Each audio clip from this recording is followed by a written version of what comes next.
ટૂંકમાં છે. જૂના રાજનીતિ પહેલા ભાજપના સાંસદ મનસુખ વસાવા દ્વારા તમારી ઉપર પટ્ટાની ચોરીના આક્ષેપ મૂકેલા ને સિવાય પણ ઘણા બધા તમારા વિશે નિવેદન આપેલા છે. એમની સામે તમારો શું પ્રતિભાવ છે, શું કહેવા માંગો છો?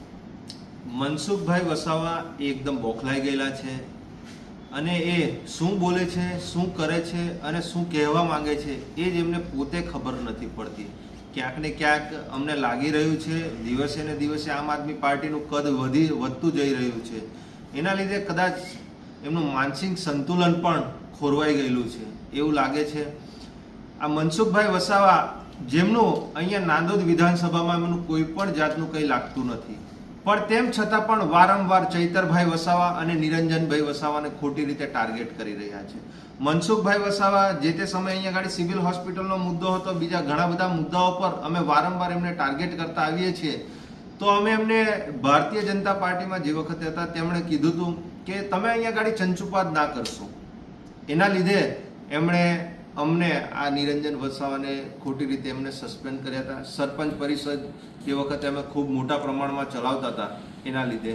અને બીજી વાત કે જૂના રાજની વાત કરે છે. જૂના રાજ એ એમના કાર્યક્ષેત્રમાં જ નથી આવતું. ભલે એમની જન્મભૂમિ છે, એમણે જે વસ્તુ કરવાની હતી આજે છેલ્લા 30-35 વર્ષથી એમણે આ વસ્તુ કોઈ કરી જ નથી, વિકાસના કામો. આજે તમે પ્રતાપનગરથી અંકલેશ્વર રોડ પર મનસુખભાઈ એરોપ્લેનમાં જાય છે કે હેલિકોપ્ટરમાં ઉડીને જાય છે? મનસુખભાઈને દેખાતું નથી. એમને આ કમરમાં એટલી બધી બીમારીઓ વારંવાર થાય છે, તો કમસે કમ જે રસ્તે જાય છે તે રસ્તો એ બનાવે.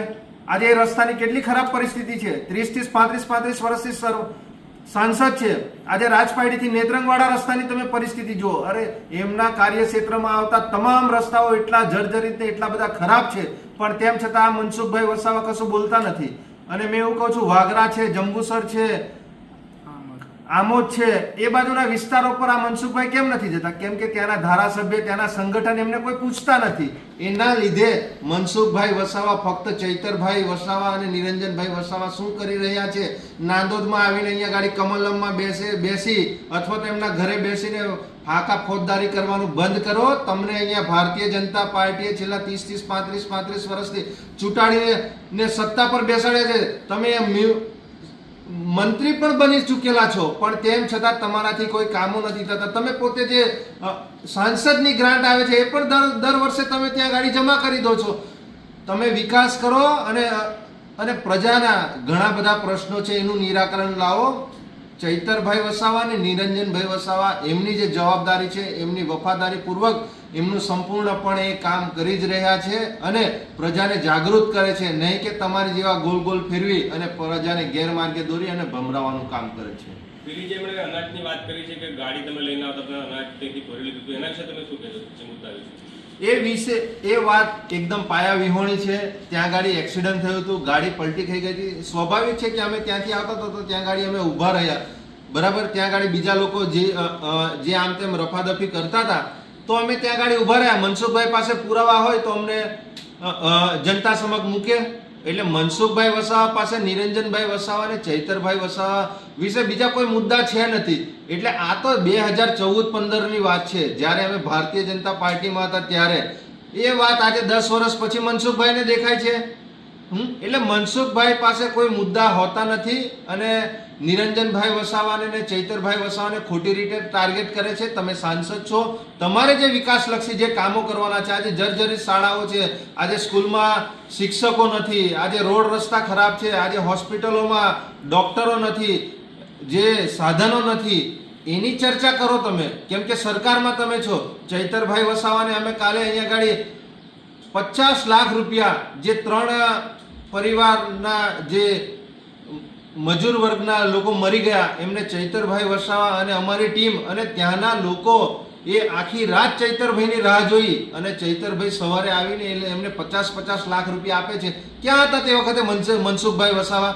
ત્યાં ગાડી આવવું જોઈએ ને. આદિવાસી સમાજની એટલી બધી ચિંતા છે એમને, તો કેમ નથી આવ્યા? શું ફક્ત કમલમમાં બેસી અને ફક્ત નાના મોટા કાર્યક્રમોમાં પેલા અધિકારીઓને ધમકાવવાના અને નેતાઓને ખકડાવવાના? અરે ભાઈ, પ્રજાના કામ કરો. આ તો તમે ભારતીય જનતા પાર્ટીના સિમ્બોલ પર તમે ચૂંટાઈને આવો છો. આવજો કોઈ દિવસે અમારી જોડે જેવી રીતે અમે પ્રજાની સામે અમારી સરકાર નથી, અમારી કોઈ જગ્યાએ એ નથી, તેમ છતાં અમે આજે પ્રજાના પ્રશ્નો ઉઠાવે છે, પ્રજાનું કામ કરીએ છીએ. એટલા માટે આજે ભારતીય જનતા પાર્ટી અને કોંગ્રેસનો છેડો પાડીને આજે હજારોની સંખ્યામાં લોકો આમ આદમી પાર્ટી અને ચૈતરભાઈની વિચારધારા સાથે આજે આમ આદમી પાર્ટી જિલ્લાની 3 તાલુકા પંચાયત કબજે કરે છે એવી વાત શું કહેશો? મનસુખભાઈ વસાવા અને એમની આખી ભારતીય જનતા પાર્ટીની ટીમ બોખલાઈ ગઈ છે. કેમ કે એમને ક્યાંક ને ક્યાંક લાગી રહ્યું છે કે આમ આદમી પાર્ટી નર્મદા જિલ્લામાં તાલુકા પંચાયત, જિલ્લા પંચાયત અને નગરપાલિકાઓ તો બનાવી જ રહી છે, પણ સાથે સાથે આખા ટ્રાઇબલ વિસ્તારમાં એ ઉમરગામથી અંબાજી હોય તમામ તાલુકા પંચાયત ને જિલ્લા પંચાયતની એ સીટો આવનારા દિવસોમાં બનાવવા જઈ રહી છે. એટલા માટે મનસુખભાઈ વસાવાએ અત્યારે 2-3 દિવસ પહેલા પ્રેસ કોન્ફરન્સ કરી અને એમના નેતાઓને વારંવાર ખખડાવતા આવ્યા છે. તમે સોશિયલ મીડિયામાં જોતા હશો, એમના કાર્યક્રમોમાં જતા હશો, એમને કોંગ્રેસથી ડર નથી, એમને આમ આદમી પાર્ટી અને ચૈતરભાઈનો ડર છે. એમને ડર એ વાતનો છે કે જે 30-35 વર્ષથી આ ટ્રાઇબલ વિસ્તારમાં રાજપાટ કરે છે, એમની ખુરશી હવે ડગમગવા લાગી છે. એમને ક્યાંક ને ક્યાંક ડર છે કે જિલ્લા પંચાયત, તાલુકા પંચાયત અમારા હાથમાંથી જાય છે. એટલે વારંવાર એમના કાર્યકર્તાઓને અને એમના હોદ્દેદારોને ખખડાવતા આવ્યા છે અને કહેતા આવ્યા છે, અરે ભાઈ